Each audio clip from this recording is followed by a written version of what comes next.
Hello. I'm about to take a spontaneous adventure day as inspired by a sunset that I saw. I woke up for no reason at, 6:30 a.m. maybe on my day off, and I don't know. I'm not taking a big adventure day, just a kind of mini one, but I thought it'd be nice to just see some places, get out and about. Enjoy this end of fall, crisp air. It's a few days after the election and they're still not done yet, so I've just learned not to put my mind on things that I don't want in my mind. That it sounds manipulative. Oh, that's because it is.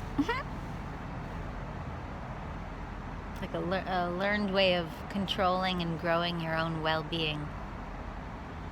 I feel like it's a mix of things that I've read in Christian stuff, in law of attraction stuff, in like yogic stuff about like controlling your breathing, meditation techniques. There's so many shared philosophies.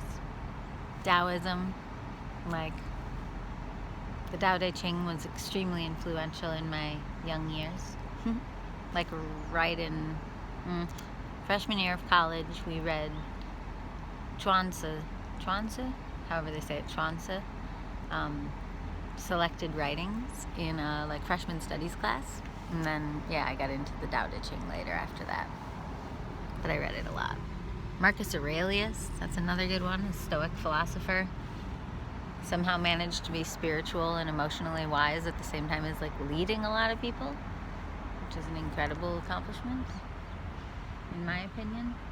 A much bigger accomplishment than either of the two individually, because those require very separate skill sets, it seems to me. I do not have all of those skill sets. I'm just now coming to terms with the fact that I am better behind the scenes. So even if that means me being in front of, in a wacky and fun and outgoing, because I was always very outgoing in these scenarios, like goofy way with like 50 kids, teaching them all to sing a song or do a dance or whatever, or write a musical. Even if I'm in charge in that way, so long as that has a behind the scenes feel, I'm being kind of true to myself. And I do like performing. Like I'd still be the narrator in those cases, and I'd be the piano player in those cases. But it's just like a little left of center or a little right of center. It depends which way you're viewing, if you're on the stage or if you're viewing the stage. So it's an interesting metaphor actually for what's going on politically. Like one side thinks it's left and one side thinks it's right, but stage right is the same as actual left, and stage left is the same as actual right. And so maybe we're all wanting the same things and just saying them differently. Never had that thought before. That's kind of useful. A useful metaphor, useful imagery.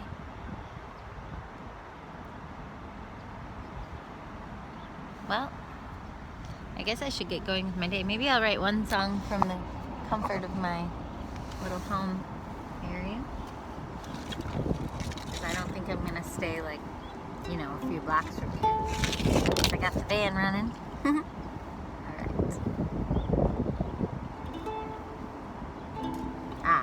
I've got on my favorite bracelets from New Mexico, but they're a little bit, they like to mute the strings while I'm playing. Go down there, buddies. Alright, once they're in, trap my sleeve. No, this isn't gonna work. And you're falling down. This is also sad. There we go. I mean, not like one of the actual sad things in the world. I never want to be a person who uses joy to block pain. I've witnessed that in the world. A, it doesn't work, and B, it pisses people off who are in pain. Like, surefire way to upset anybody who's in pain. Act like their pain isn't real and act really happy in their company. Like, it's really rude. But at the same time, you've maybe seen some of my recent videos. That doesn't mean you need to stay right around their pain. if you are somebody who prays, you could say, I'm so sorry, you know, do you want me to pray for you? For whatever they're going through.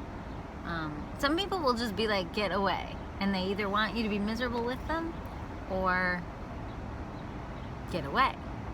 And if you refuse to be miserable with them, then they may try to get you to stay, but just like not too joyfully. The world is very confusing because on some topics it seems like it's inappropriate to be happy while other people are sad. But if you think about the interconnectivity of the world right now, that's what we're left with for all time, for as long as we continue to know each other. While I'm in my family's peacetime, you may be losing a loved one. And then when you're in your peacetime, I may be losing a loved one. And that was hard for me to say out of my mouth. I don't want to lose my peacetime, but I'm going to, and you are too. We all are. We're all going to lose our own personal peacetime at some unknown moment or another. That makes my eyes tear up. And that's the feeling you should have when you see somebody in pain, is you are not exempt from that pain just because you're in joy today.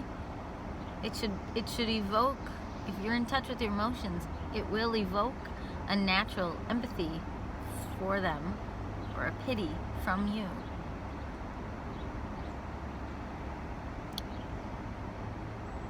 And I learned that from this guru, actually, who said your reaction is what matters. If in the split second someone tells you something painful, you react with pain and you grieve with them, even if just for a moment. The next moment, or, you know, an hour later or a year later, okay, I went too far, an hour later or a day later, that's different. You don't have to grieve with them as long as they grieve, like for the whole grieving process that they're in. But if your initial reaction is to block, like, I can't think about that. That's too sad for me, or that's too dark for me. That's where this particular guru thinks we pile on karma. And I can see that, because I've done that. I've been so fragile inside and created a little candy shell around myself, and then if somebody threatened my candy shell's reality and threatened for me to become engulfed again by my own sadness, by witnessing their sadness, then of course I'd just react, maybe, I don't want to say fake. I'm never trying to be fake if I'm like, oh my gosh, I'm so sorry, but I didn't actually feel when I said that. I know people, you could talk with them for a long time, you know, and they would say all the right things, but you can tell they're not feeling it with you. For me, that has always been very triggering. People say the right things, but they're not feeling with me. Not inner circle people for me. Like, if you can't really...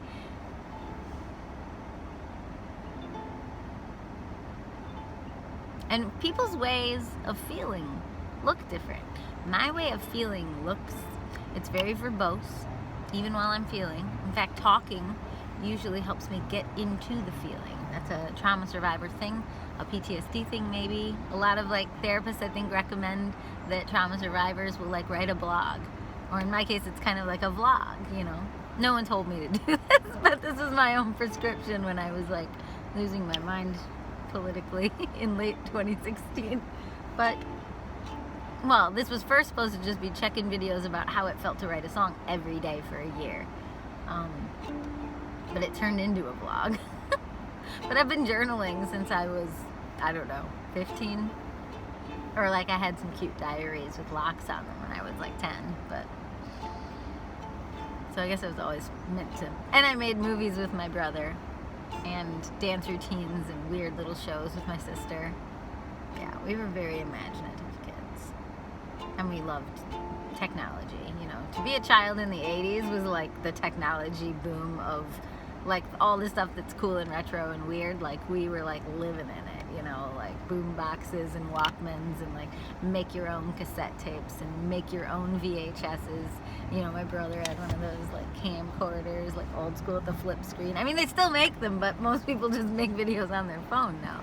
But like, you know, amateurs make videos on their phone, whereas you couldn't be an amateur before without getting this, like, talking to you cordless kind of big equipment. And it was, I don't know, it's kind of dreamy. I really, really, really want a boombox again. I bought a used, like, stereo system from Hope's Outlet. It's like the Goodwill, Salvation Army. It's right down the street. And I got it for cheap and I love it, but I don't really love the fact that it's, the 3 connecting pieces, like the boom boxes that I had, the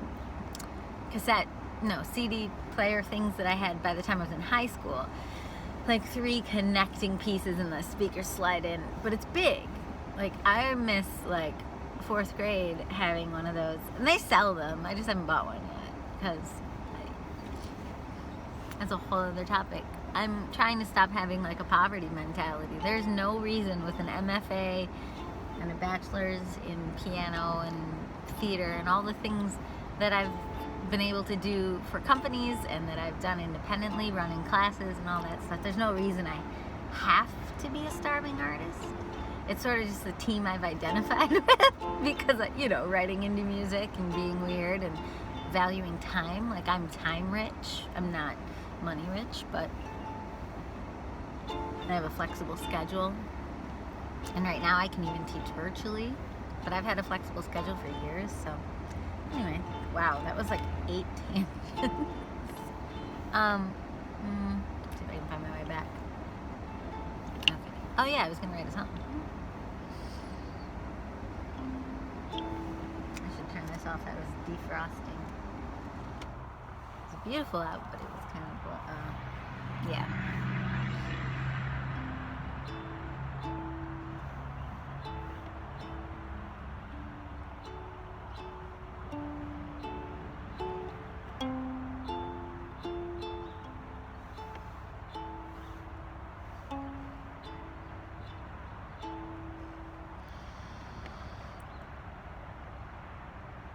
Where are you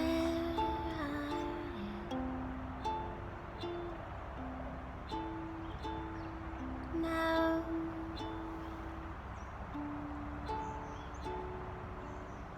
Are you where you want to be, or thought about when you were small, like 17? 15 or go back some more, like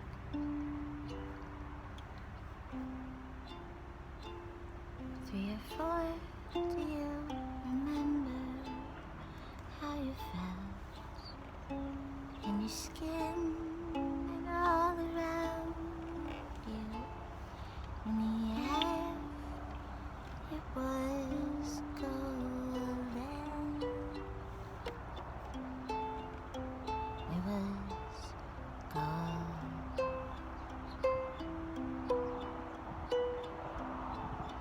It was golden.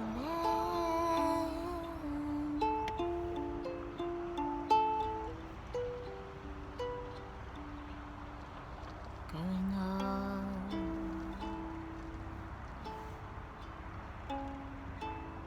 You could see the path before you,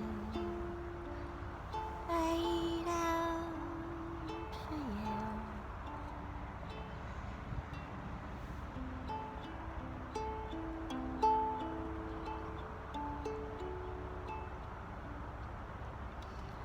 Do you want to be something new here? Are you afraid?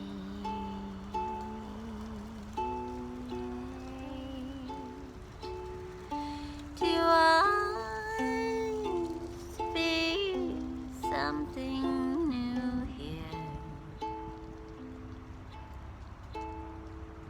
Like the way you're made to be for those people all around you, put their voices in you like tiny little bombs around your brain.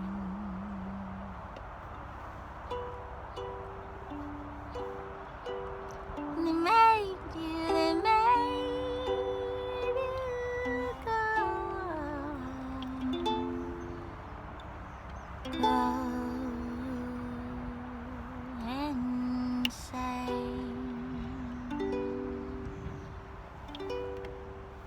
you're not insane. It's what humans do to each other. They convince each other of what's true. But what's true to you? Do you know? Do you know what's true to you? Do you know? Do you know? Do you know? Oh, oh, oh, oh.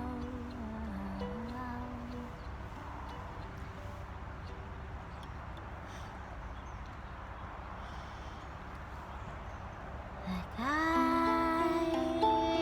do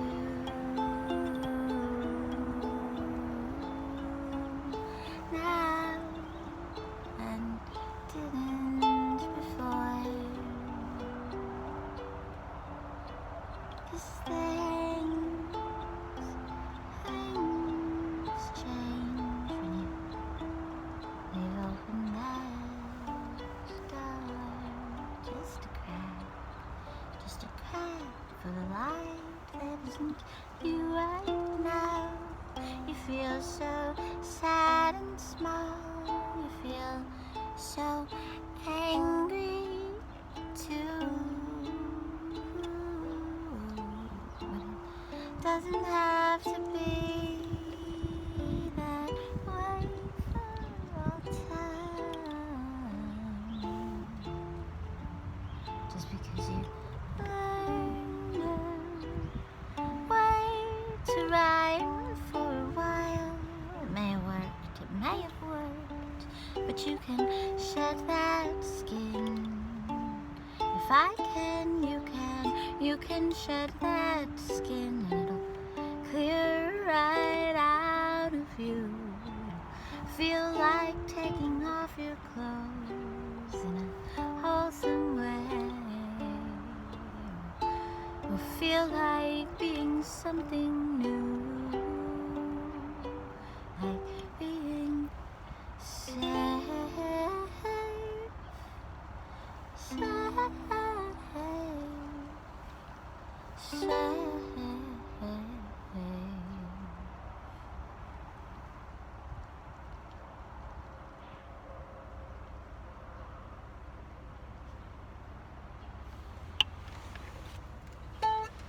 Oops.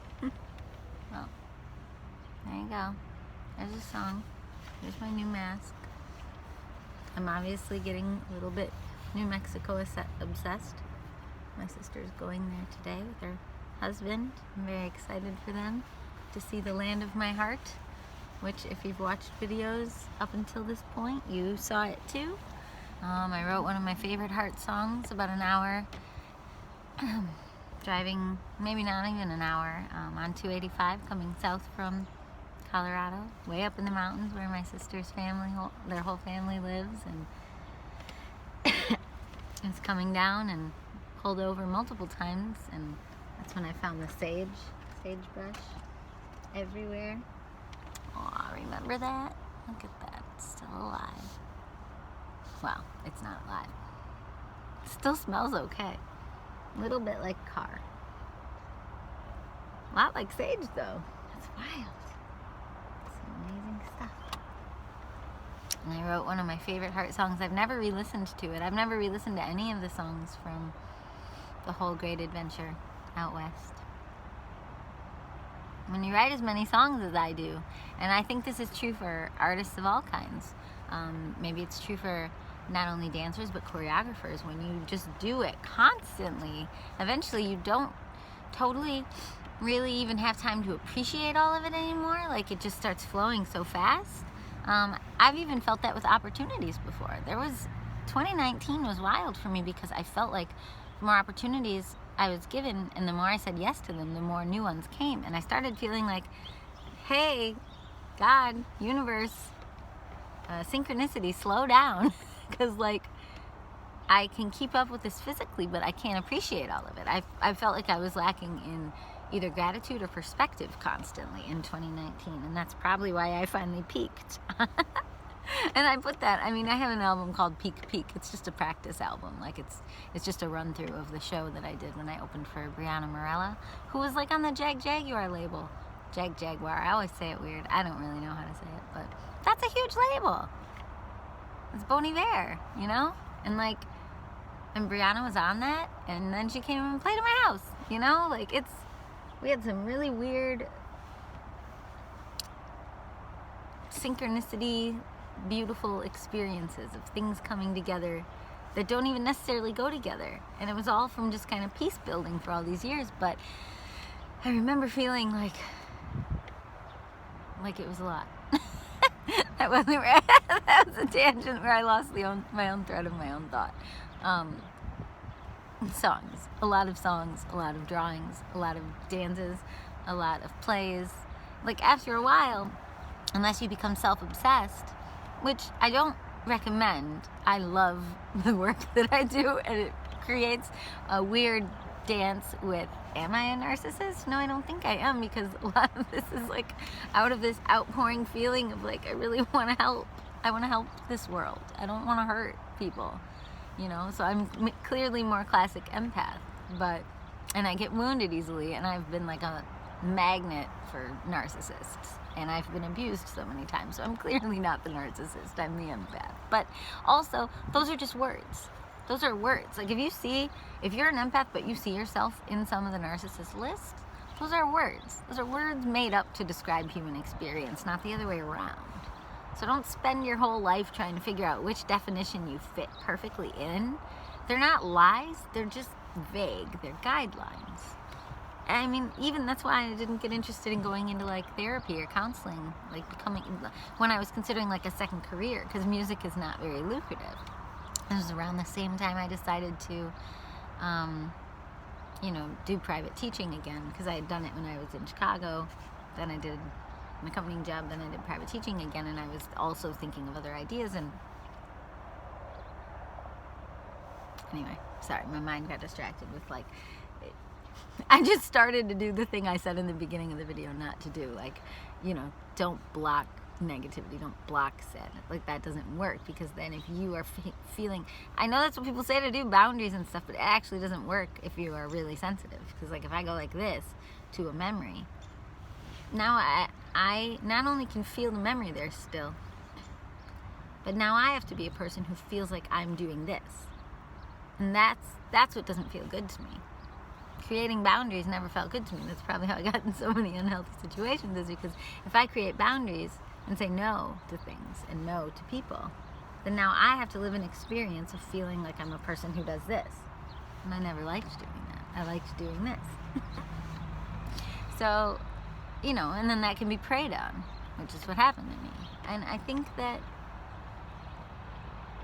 what I'm learning is that I have to spend a lot of time, it's a couple videos ago, I think, with the weird plugging of the whole sunshine kind of feeling. Like, I have to now really focus on, that person having their best life and healing from whatever wounds caused them to treat me this way or behave in this way.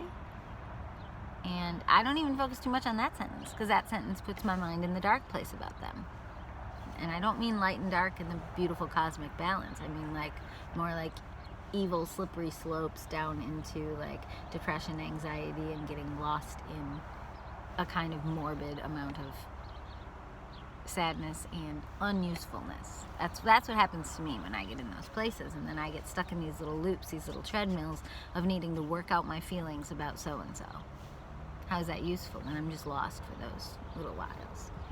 And if you have lots of treadmills on lots of different people and personal dynamics where you always feel overwhelmed by people because they're always draining your energy, or because you don't understand the dynamic, like your whole life will just be spent on those hamster wheels. In therapy or with a friend or in your journal, like I was just, so I have to just look at those little spinning balls of crazy, the things that made me crazy, and I was part of the equation. In all of those scenarios, I'm half the equation. And then I just have to ask for like healing, and like I have to like let those go.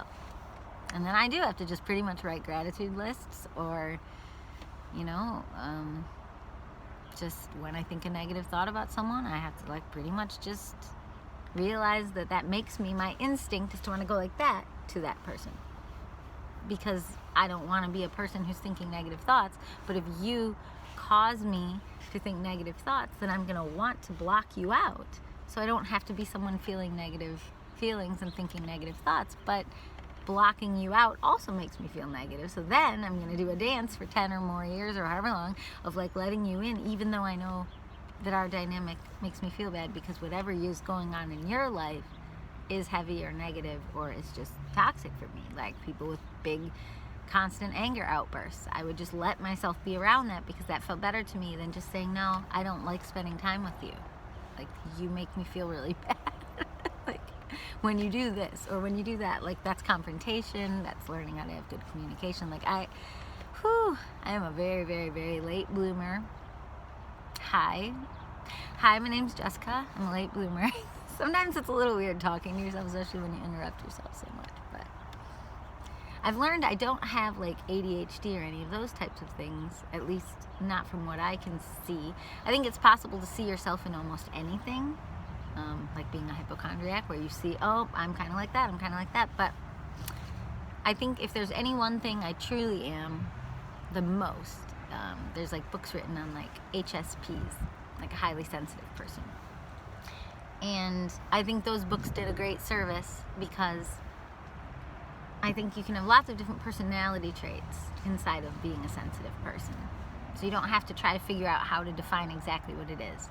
But there are some particular behavioral threads inside of that, of wanting to please your parents or wanting to please your authority figures like teachers, or wanting to make everyone in the room comfortable or happy by trying to resolve conflict. And it's weird, like hypervigilance, kind of a-studentism, but not just at school, also at all of life. And that's it's like an overachiever thing. It's sort of like, I consider it as like, I was IQ tested pretty high as a kid, and then I think like, well, then why did I end up so like focused on some things, but then like, I mean, my math and science was just in one ear out the other. I could get 100 on the test and then gone. Like, so I'm like, why am I not, like, how am I actually smart, right? And I don't think IQ is a measure of everything, but for me, that was a little like, oh, cool, I am smart, but I decided when I was older, like in my 20s, that, sorry, it's weird to talk about IQ, we don't have to go there. That always brings up such weird topics for me because, I don't really want to talk about it. I'm pretty sure it's in humble brag category. No matter how I say it, it's not gonna go well. So anyway, and if you're a person with a high IQ watching this, just FYI, it's probably not gonna go well for you either, because it's an unrelatable experience. Like, not everybody is going to follow you, is going to follow your trains of thought, follow you if you do something social media. Like, there's all kinds of reasons that's not a like, think about like mad scientists for a second. Anyway, I'm not gonna go down that. That's a weird thought hole. Where was I going with this? Oh, I was saying that I applied my IQ to EQ, I think. I became a very intense studier of feelings, and that fed into songwriting. But feelings, social dynamics, just trying to like map out and figure out the world. And it, if I hadn't had my sister in adulthood, she's got a much more scientific mind than me. The whole project of trying to do that would have been a mess and a failure, because I actually feel like I took in so much that then I couldn't even figure it out. So it was, yeah. Hi, Stephanie, you're great.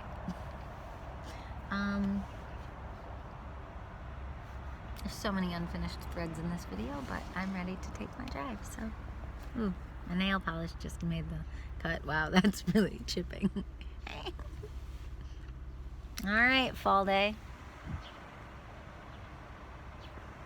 It's our sweet little house, yep. Also known as In the Clouds to our friends. When we do house shows. It's weird for your house to have like a name, to have like its own character, but it's pretty cool. Anyway, bye.